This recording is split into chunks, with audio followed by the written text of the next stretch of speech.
وأصحابه أجمعين. ربنا ظلمنا أنفسنا وإن لم تغفر لنا وترحمنا لنكونن من الخاسرين. ربنا فاغفر لنا ذنوبنا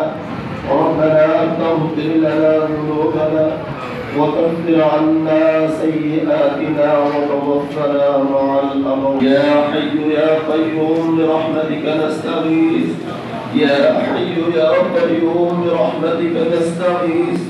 أصلح لنا شأننا كله ولا تكلنا إلى أنفسنا طرفة عين يا أرحم الراحمين.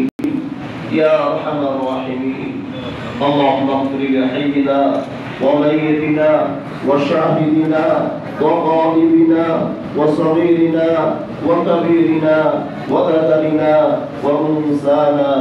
اللهم من أحييته منا فأحيا الإسلام ومن توفيته منا فتوفه على الإيمان.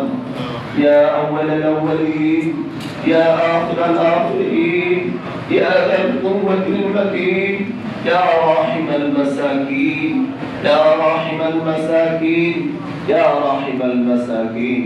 আমার মাবুদ পবিত্র জুমার দিনে আসরের নামাজের পরে দোয়া কবুলের সময় আমরা কিছু গুনাহগার বান্দা আপনার ঘরে বসে আপনার কালাম তেলাওয়াতের পরে আপনার শাহী দরবারে ভিক্ষুকের মতো হাত পেতেছি মালিক। ও মালিক, আপনি জেনে দেখেন আমাদের মানুষ আপনার দিকে চেয়ে আছে, আপনার কাছে ভিক্ষুকের মতো হাত পেতে বসে আছে মালিক। ও মালিক, আমরা এখানে বসে আপনার হাবিবের শানে কয়েক মর্তবা দুরূদ সালাম পেশ করেছি। আয় আল্লাহ, পবিত্র কালামুল্লাহ শরীফ থেকে সূরা ফাতিহা তেলাওয়াত করেছি, সূরা ইখলাসের খতম করেছি।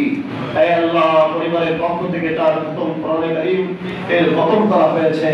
আয় আল্লাহ, খতমে তাহলিল করা হয়েছে, ইয়াসিনের খতম হয়েছে, সূরা মুলকের খতম হয়েছে। আয় আল্লাহ, বিভিন্ন মাদ্রাসার তালেব ইলম আল্লাহ মৃত্যুর পর থেকে আল্লাহ কয়েক খতম তারা পড়ে ফেলেছে আল্লাহ। আয় আল্লাহ, এর সওয়াবের ভুল ত্রুটি মাফ করে এর সওয়াবের হাদিয়া বহুগুণে বৃদ্ধি করে সর্বপ্রথম আতায়ে নামদার তাবেদারে মদিনা জনাবে মুহাম্মদুর রাসূলুল্লাহ সাল্লাল্লাহু আলাইহি ওয়াসাল্লামের রওজা সোনার মদিনায় আপনি পৌঁছে দেন। আয় আল্লাহ, দুনিয়ার সৃষ্টি লাভ হয়েছে আপনার পরিবার মুমিন মুমিনাত যত মুসলিমাত অন্তকাল কবরে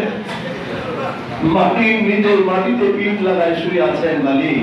কারোর পক্ষে দোয়া করার কেউ আছে, কারোর পক্ষে দোয়া করার কেউ নেই। আমরা সকলের জন্য দোয়া করতেছি।